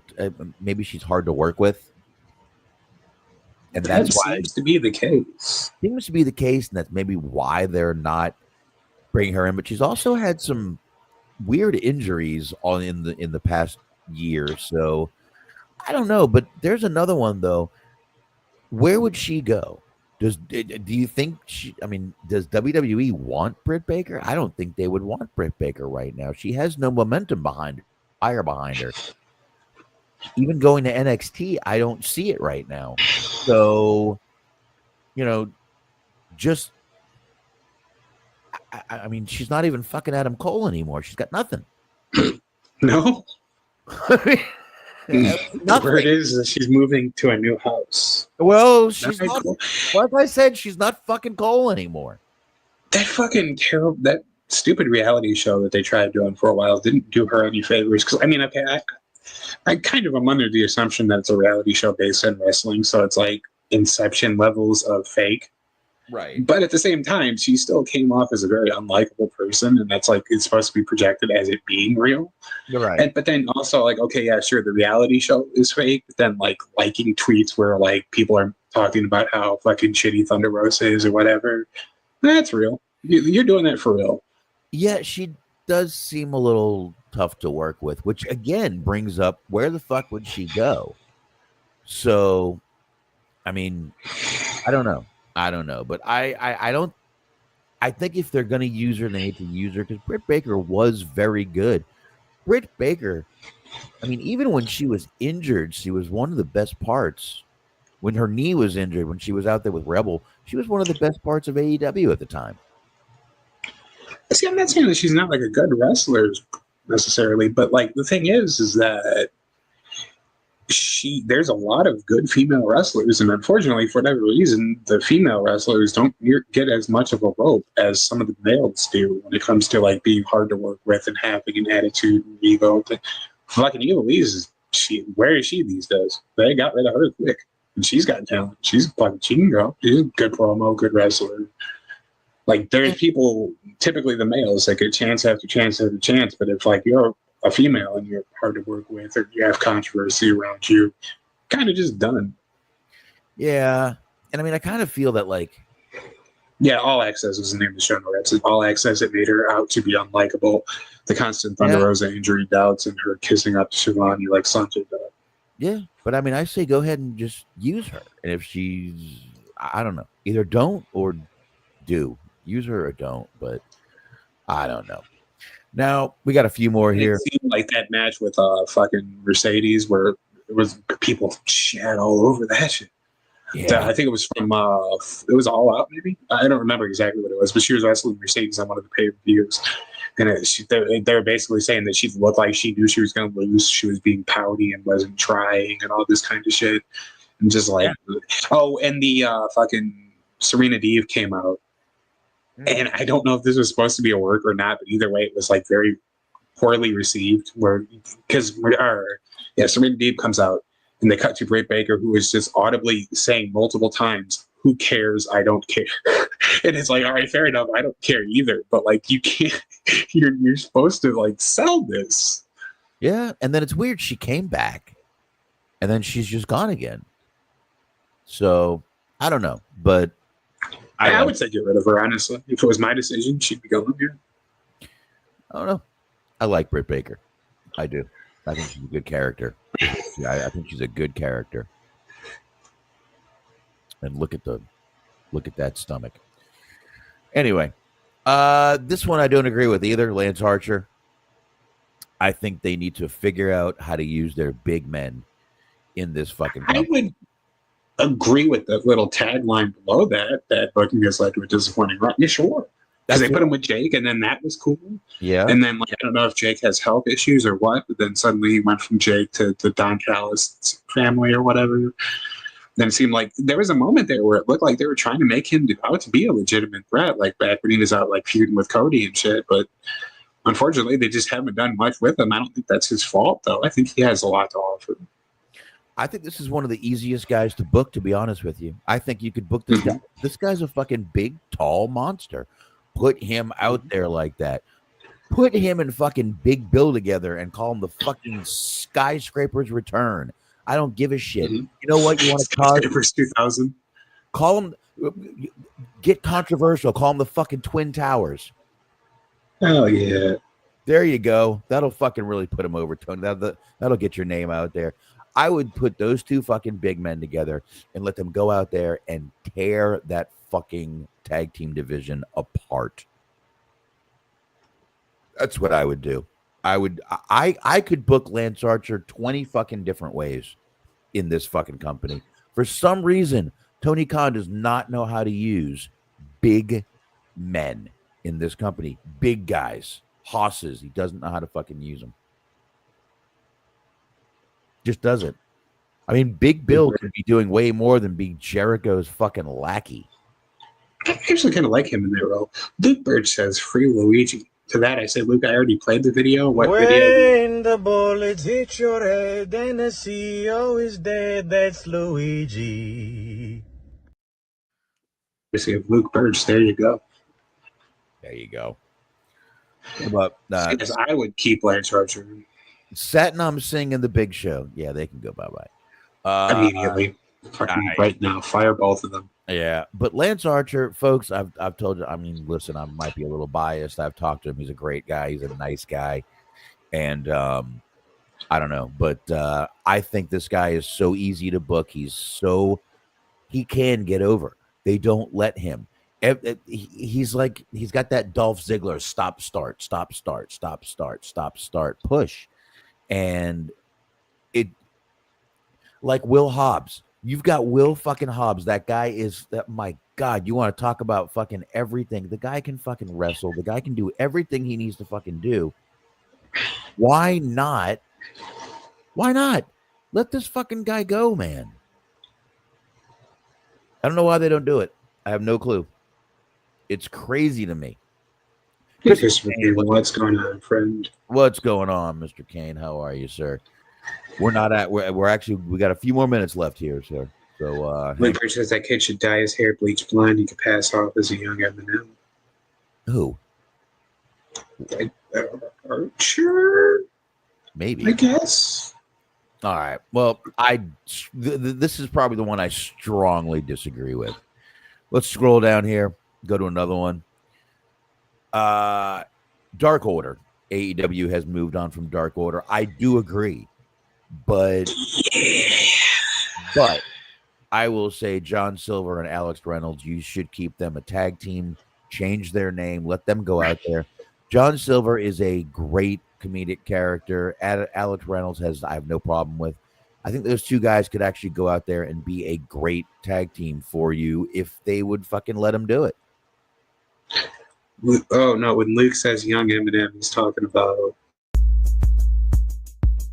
It's a Neverland! Snow filled the air, buries everything. Time to be scared. You better be aware. It's a nightmare. It is a nightmare. I do agree with you. I mean, he's spitting bars.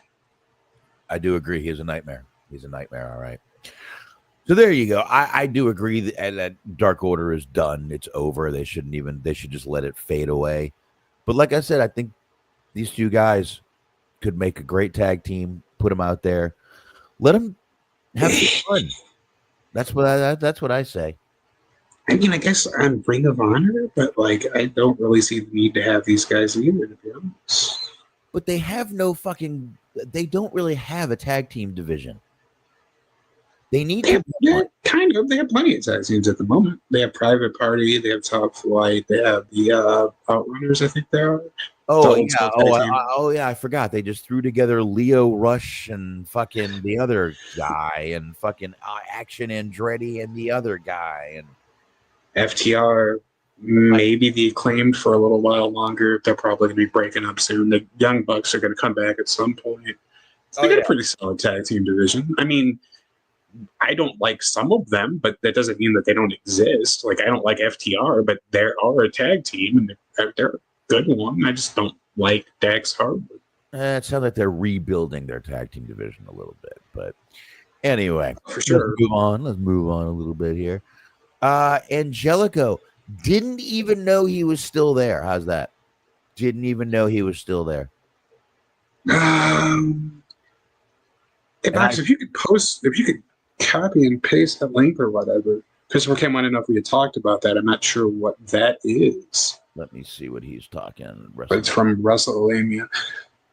I, honest to God, to be honest, had no idea Angelico was still part of AEW. I had no clue. I'd keep him around just because I just like fucking not Wrestling Society X, but yes, also that Lucha Underground. That man jumped off of a fucking building. That was pretty sweet. I feel bad for him too, though, because like the fucking bring back Jack Evans. Like all he did was smoke weed. And then he was out of shape for his match with Kenny Omega. Like, give him another chance. It's not like he fucking was doing heroin or like fucking saying racist shit on Twitter. Like, just bring him back. He's just a pothead. It's not the fucking end of the world. I know. I don't see why anybody's got a problem with it. At this point, fucking potted. I mean, you can literally, dude, I'll be honest with you. I've been buying my weed at the fucking store here in Texas. The THCA they sell is just as good as fucking anything else around. Yeah. But I mean, yeah, I would keep Angelico. I mean, he's not doing shit. He's not particularly compelling as a singles wrestler, but keep Angelico, bring back Jack Evans. Fucking do TH2 again. Nah, fuck Angelico and his fucking stupid dances to the ring. Can't even fucking dance, looking like he's fucking having a goddamn seizure. Fuck this guy. His yellow, green, and fucking black monster fucking outfit. Good God. I mean, to be fair, as a white guy, there's only so much you can do in terms of rhythm. He's trying his best out there. Okay, you don't need to come to the ring he's looking African, like but he's South African. No, he just looks there's only so much. He looks like a fucking Monster Energy drink coming to the ring. Stop it. That would be a fucking cool gimmick for Angelico. Like if he's like the guy, like he's fucking trying to do like a 2000 thing where he's like doing skateboard tricks and like telling kids to skate at school, but like everybody hates him because he's corny. He's like extreme Angelico. Yeah, we're not gonna fucking agree on this. So I think the guy should fucking go stand in the fucking unemployment line. What is he doing? I don't care. I don't know. I don't fucking want to know. Look. His best match was in 2020 on AEW. He comes out to like fucking new metal, like Limp Bizkit or something. He's like, it's a fucking cool gimmick. I'm telling you, make him like a 2000s, like a guy that's just perpetually into the year 2000. Like how they had that 70s guy, Mike Awesome or whatever. Yeah. In WCW. Everyone loves that gimmick. And everyone loves it in Angelico. Oh yeah. Personally, I love the what was it? The Fat Thriller Mike Awesome myself. He was out here banging big girls. Yeah, that was my favorite Mike Awesome. But Miro Smark, I mean, at this point, this is kind of like this isn't even a conversation. But every time, Tony says he pitches ideas to Miro turns them down. I just don't know. Anymore. But Norap says Angelico should be in WWE with Caden Carter and Katana Chance as the new EDM stable. I didn't know that they were doing an EDM thing with them, or unless that's just an idea he's pitching. Either way, I'm for it. No. I mean, I kind of like Caden Carter because I feel like she looks like a stripper, but like in a good way, in a very good way. I mean, looks like a stripper. There is no bad way, in my opinion. But you're talking to the wrong. Like looks like an afternoon stripper would be a bad way. She looks like a good stripper is what I'm trying to say. Oh, well. Anyway, Miro Smark. That's right. Like I said, also kind of looks like a stripper. A bit. There's so much going on with this guy. And I just I don't know. I mean, he's being paid to sit at home, so why not let him go? Just let him go. I think WWE would take him back at this point. I think absolutely WWE would go back to WWE at this point. I think he would do good under Triple H, but like I want to like we'll never know. But I feel like there's more that meets the eye to this because apparently, like from what I had heard, there was rumors that he like turned down a couple of ideas. But like, okay, then what were those ideas? And it's like, could you blame him? I don't know. Like he's fucking talented. Like people like him. He's a decent promo. He's a good wrestler. He gets over. Like I don't understand what it is about him that like isn't connecting or that Tony Khan doesn't want to utilize. I don't know. Maybe Tony Khan feared for his life one day when Miro was around. I have no clue. I don't know. But if Miro came back, everyone would fucking love it. So honestly, if it was up to me, what I would do is like at some point they're gonna have to expand the Death Riders because if they're going after the entire fucking company, you can't just do that with like 4 guys. And I would say you eventually trickle in more people, Miro being one of them, Ricky Starks being the other one. You just have 2 people that are disgruntled with AEW shoot style, and you bring them in the stable that is unhappy with the current state of AEW. It's not that hard. I don't think WWE would do that at this point. No, I'm not talking about WWE. I'm talking about you add them to the Death Riders because the whole thing about the Death Riders is that Moxley's saying he hates the current state of AEW and he wants to change it. No, so right. you create a stable of like disgruntled employees that just wreak havoc on people, and Miro would be perfect for that. I think Ricky Starks would too. Miro would be perfect for it, but you know he's a little dark for that group. I don't think they're going to go with the whole white supremacist thing. Like I'm just saying. They can't, can they? I mean, can they? Maybe. I don't know. I'm just saying. I mean, if they want numbers in the South, that's an easy way to do it, I guess. But you know what? Free Miro. Free Miro. All right, who's next here? Ortiz. I actually did not know Ortiz was still with the company either. I don't know. Santana did him so dirty. I feel bad for him. Did he though? Santana did it. Yeah, he did an interview with Chris Van Fleet where he was like, Santana said that he requested his release because basically he was not even the release. He just wanted to break away from the tag team with Ortiz because Ortiz didn't care about chasing the tag team titles. He said he was happy to just be complacent, collect a check. I was like, and that was after he was out of the company. I'm like, dude, don't throw him under the bus like that. Like, okay, if it's true and that's what made you mad, yeah, fine, whatever. Ask for your release, but don't do him dirty like that when you put it out there that he doesn't care, because then you get the fans to turn on him. And he didn't do anything to you. Yeah, no, he didn't. So, but you know what? Yeah, fine, let him go. I haven't seen him on TV in ages, so. Whatever. I'm keeping Ortiz. I like Ortiz. It's not his fault. You fucking gave him the worst tag team name ever. Fucking Pride and Power. Like, God damn it, man. You had them. How did they not give them the tag team titles? Like, when they signed with AEW, they were like one of the best tag teams in the world at that time. Yeah. Like, WWE was trying to pay them top dollar, no pun intended, to fucking come in. Like, it was a bidding war. And, like, I can't believe it, but they should have went to even under Vince. Like, they had half a shot. Like, even if their fucking lowest per equal was 2, they would have stood a better chance than what ended up happening in AEW. Fuck. Probably. They probably would have. But, I don't know. I mean, at this point, just let them go out there on the indies and see what happens as far as I'm concerned. Mm. All right. We've got Red Velvet. Zero momentum for a while. I totally agree. I really think without Cody, I think she was a Cody hire. I don't know, but basically she was like Cody's Brandy once.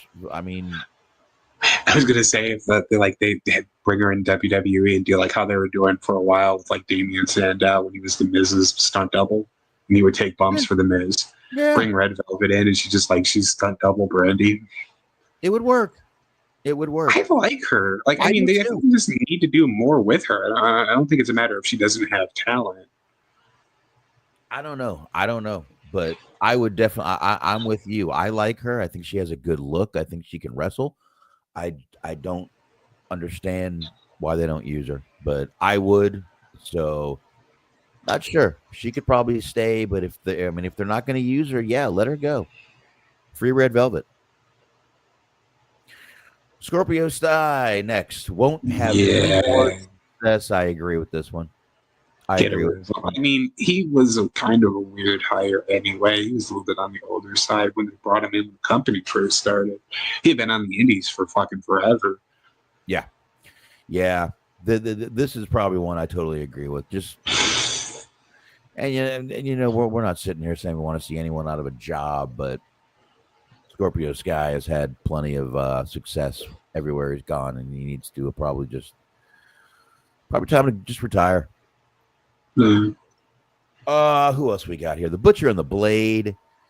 I mean, Yes, the Blade. Well, let's not forget right now, Blade is injured.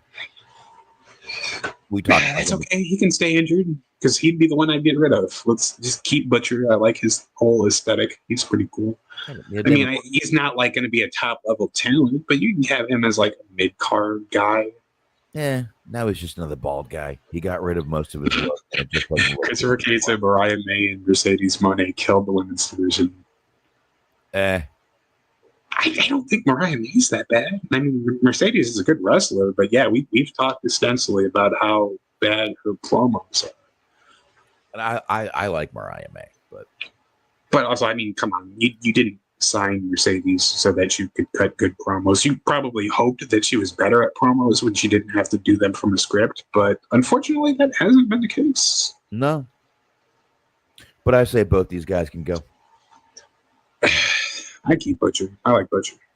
I'm not saying I don't like either one of them, but Butcher, I mean, he I know he was losing his hair and just decided to shave it all off, but although I would say maybe unless you put them together as a tag team, there is a little bit of a redundancy there because like he's basically Brody King, but just not quite as good.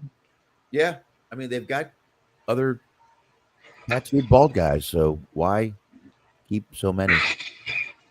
But let's roll down the list here. That was it. That's it. That's the list. That's it. That was the list. And then Christopher Kane did put up something good, and we had not talked about it yet, Smark, but I think we should. I think we definitely talk about this. I think this is something we have to share because it's a sensitive subject. It's very sensitive. And I think we need to share it. So here we go, Smark. Put that up there and let's talk about this picture. Oh my goodness. This was it's almost Christmas time. I don't know if I can condone such hedonistic activity.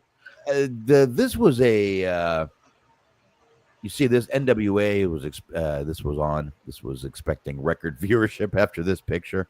I don't know how much more. I can't really make it much bigger, but I can show you the part that everyone obviously is looking at right there. It is a nice picture. It is beautiful. It's wonderful. Mm-hmm. But let's go ahead and go back to the regular thing here. I believe that's what's her name? Natalia Mark. I forget her name. Natalia's Natalia Markalova. You would know better than I. I have no idea who that is. Someone, Christopher Kane will post the name of her. But folks, if you're not watching NWA, you might want to at least check out some clips every now and then, obviously. Women's matches, that's a great picture. But Christopher Kane did want us to talk about this. And I'm okay with that. Yeah, I know we got the blue bar down here, folks, but I don't. My X or Twitter account is so screwed up. I don't even know. I don't even know anymore. Let's see if I can figure out who that is. I say you need to incorporate the other thing that NWA did when they went viral. Is just like you have a little bit of coke on her nose when she's doing that. Is there a coke on her nose? And that's saying they should. Just have a little coke on her nose and maybe have her like snorting the line off of the ultimate power region. No, I just listen. It's just a great picture, folks. Is all we're trying to point out here. It's a wonderful picture. Yeah, brother. I think that is her name, Natalia. Yeah, go ahead, see what you can find out there. But this will be on NWA, I think, very soon. So there you go. Yeah, listen, Billy Corgan knows what he's doing, folks. Sex sells. I think we're coming around on that. That there's been enough female talent, and they've actually been given a big enough platform that we can actually like get back to doing that too. In addition to like having good women's matches, we can also have whatever this is. So it's like everybody gets to win. Everybody gets to be happy. So you're saying we should go back to objectifying and sexualizing women, Smark? Is that what I'm hearing? Well, in a matter of speaking, I am going to say... Is that where we're going here, Smark? Is that where Oh, okay. That's what I was just trying to find that button. I understand. Now I get what you're saying. See, I'm the best, man. I did it. Yeah, Natalia Markova. I added a few syllables and letters. I apologize. But there you go. And speaking of well-built wrestlers, Paige Collette. Did you see Marty Jannetty was in bed with Paige Collette? You know who Paige Collette is? No, but I know who Marty Jannetty is, so keep talking. I might need to find this post. She's hopefully not related to him. Oh, no. Paige Collette could be daughter? Question mark. No, she's not. Okay, very good. Oh shit. Oh God, hold on. I'm gonna have to go to my my phone for this. Where's my phone? Here's my phone. Okay. Christopher King was saying that Twitter exploded. I mean, that's the thing when you're in the independent scene. Like, you can still be a good wrestler, but then you every now and then you need something that has people talking about you. Because like fucking Gigi Dolan, before she went to NXT, she was like fucking shoving tampons on people's throats, and she was a perfectly good wrestler. And then she got over and got to NXT, could still hang without having to do things that are like shocking like that. Yeah. Paige Collette, who was actually Black Dahlia. Let's see if we can find this Marty Jannetty picture. I didn't expect to hear Dahlia after that. Oh, I was like, well, that's not really relevant. I was waiting to see a picture. Hold on, I'm getting there. I'm probably gonna have to send it to myself and then pull it up, but I'm looking for it. I don't know. Hopefully, she better not have got rid of this shit. Nope, we're almost there. A few days ago. Apparently, her match with Camille, the Italian Markova lady, has 1.4 million views on YouTube. So really, she's doing something right. That's what she says. Shit, that's a lot of views. Mm-hmm. All right, we'll talk about it. Here we go. Let me move this over to here. Here we go. Hold on. I got you. Give me a second. Nope. Still not there. Hold on here. So hold on, my man. I'm getting the post I'm looking for here. We love talking Marty Jannetty on this show. Apparently, Hugs using ice with Conan. There we go. Okay. Got it. Let me take that picture off. Let's share this screen too. Present, share screen. There she is. As you see her post, I'll make that a little bigger. In bed with Marty Jannetty. Check in bed with the tag team. The Rockers off my... Well, no. Not both. In bed with Marty Jannetty. Check being in bed with the tag team. The Rockers off my bucket list. Well, half that is. Now time for us to go to Blizzard Brawl. There you go. To be weird, she was just like, that was her thing. Was she just trying to fuck all the 80s tag teams? Well, like she's trying to get pounded out by Demolition next. Maybe the Rougeaus. I mean, she is a wrestler, but but she's known for her. No, you were right. She's known for war. No, she's known for her ass. She's another one with the big old booty. So that's mostly what she's known for in the wrestling world. Here we go. Based on that dark side of the ring, I would imagine fucking Mark Jannetty's like wrestling Hulk Hogan, where you just kind of have to run into the boot, because apparently his like knees or legs or whatever are all fucked up. So basically, he's probably just laying there, and she's the one doing all the bumping, as it were. Yeah. So I mean, here you go, Smark. See, this is what she's known for. So she was in there with Marty Jannetty, my man. Marty Jannetty. Okay, that is quite clearly like a fake ass, and like it doesn't even look all that good either. Honestly, if I'm being honest about it. It's actually nicer. But yes, she is a wrestler. And Marty Jannetty, I should probably dicked her down. So, I mean, I don't know. I mean, good for him, but I kind of only like classy. Do that dick, hang low. If it do, I want some more. Can you shove it in my guts? Can I put it in my throat? Can I see it while you fuck me from? Like that. It's a good girl. Good girl. Mm-hmm. So, anyway, Smark, I've got nothing else, and I'm getting hungry. Nah, I think it's time to go. I think so. Folks, it has been fun. We appreciate it. But it is time to go. You don't have to go home, but you can't stay here, folks. That's all I'm going to tell you. But yeah, we are going to go ahead and wrap this up, folks. I will do my best to get a show for Hollywood Hangout knocked out on Sunday. And Smark, tell them where they can find you besides here. Mondays, 8:30 p.m. on YouTube. Totally inappropriate team sports. That's tits for the layman. Go ahead and check us out. We're talking NFL. We're talking NCAA because the playoffs are about to start pretty soon. And we're talking NHL. And also this week, we're going to be doing a draft, a Christmas draft. So anything Christmas related is on the table. So come in, check us out, see who takes what, and go ahead and follow us. It's going to be a good time. There you go, folks. There you go. Check them out over there on Tits. And we will be back here next week. We are getting close to Christmas, but not that close. So we'll be back here next week. Folks. And enjoy. Have fun. And we will talk to you next week. See ya. Adios.